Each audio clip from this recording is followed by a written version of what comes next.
নমস্কার বন্ধুরা, এই মুহূর্তের ঘটে যাওয়া চাঞ্চল্যকর ঘটনা নিয়ে আপনাদের সামনে হাজির হয়েছি। আসুন জেনে নিই। মকর সংক্রান্তি উপলক্ষে গঙ্গাসাগর মেলায় লক্ষাধিক পুণ্যার্থীর সমাগম হয়েছে। নিরাপত্তা জোরদার, ড্রোন ও সিসিটিভি নজরদারিতে প্রশাসন। ভোর থেকে গঙ্গা স্নান ও কাপিলমণি আশ্রমে পুজো চলছে। মুখ্যমন্ত্রী মমতা বন্দ্যোপাধ্যায় গঙ্গাসাগর থেকে ঘোষণা করেছেন, সাগরদ্বীপ মূল ভূখণ্ড সংযোগকারী ৫ কিমি ব্রিজ প্রকল্প দ্রুত শুরু হবে। প্রকল্পের আনুমানিক খরচ ১৭০০ কোটি টাকা বলে জানানো হয়েছে। আইপ্যাক রেড বিতর্কে আজ সুপ্রিম কোর্টে ইডির পিটিশনের শুনানি হওয়ার কথা। রাজনৈতিক মহলে উত্তেজনা তুঙ্গে। তৃণমূল কংগ্রেস একে রাজনৈতিক প্রতিহিংসা বলে দাবি করেছে। প্রধানমন্ত্রী নরেন্দ্র মোদীর ১৭-১৮ জানুয়ারি পশ্চিমবঙ্গ সফর ঘিরে রাজ্য রাজনীতিতে জোর চর্চা শুরু হয়েছে।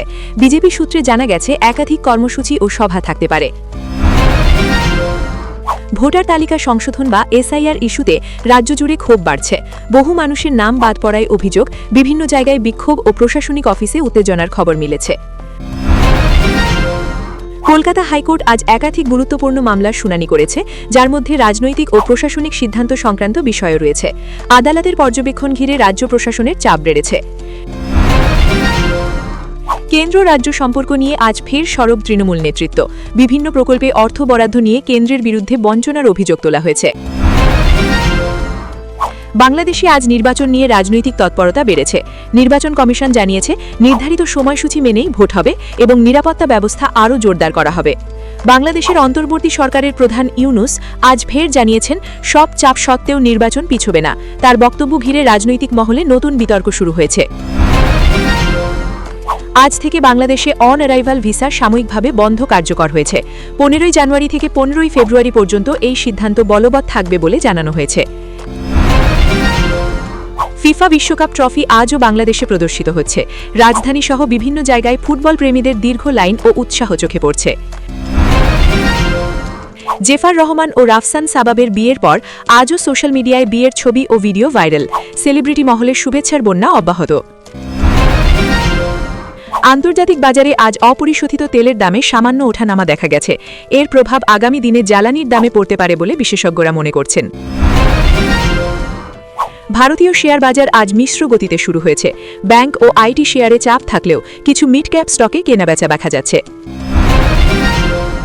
রিজার্ভ ব্যাংক অফ ইন্ডিয়া আজ ডিজিটাল পেমেন্ট সংক্রান্ত নতুন নির্দেশিকা জারি করতে পারে বলে ব্যাংকিং মহলে জল্পনা চলছে।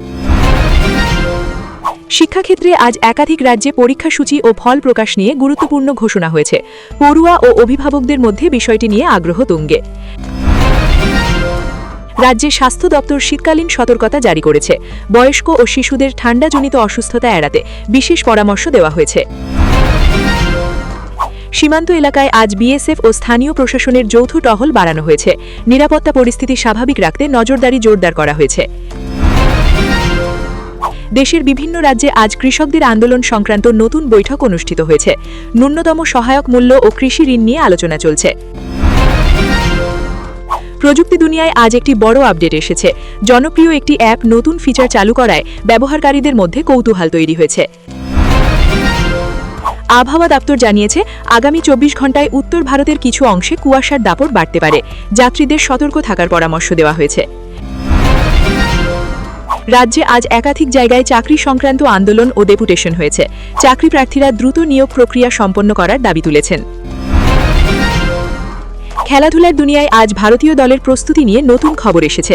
আসন্ন আন্তর্জাতিক ম্যাচের আগে অনুশীলন জোরদার করা হয়েছে। বিনোদন জগতে আজ একাধিক নতুন ছবির মুক্তির তারিখ ঘোষণা হয়েছে। দর্শকদের মধ্যে এই খবর নিয়ে আগ্রহ তৈরি হয়েছে। রাজ্যের গ্রামীণ এলাকায় আজ উন্নয়ন প্রকল্প পরিদর্শনে গিয়েছেন প্রশাসনিক আধিকারিকরা। রাস্তা, জল ও বিদ্যুৎ প্রকল্পের অগ্রগতি খতিয়ে দেখা হয়েছে। আজ আন্তর্জাতিক স্তরে কূটনৈতিক আলোচনায় ভারত অংশগ্রহণ করেছে। বৈদেশিক নীতি ও বাণিজ্য সংক্রান্ত বিষয় নিয়ে আলোচনা হয়েছে বলে সূত্রের খবর। এই খবরগুলির কোনটা আপনার সবচেয়ে ভালো লেগেছে কমেন্ট করে জানাবেন। আর এই রকম খবর পেতে চ্যানেলটিকে সাবস্ক্রাইব করুন। ধন্যবাদ।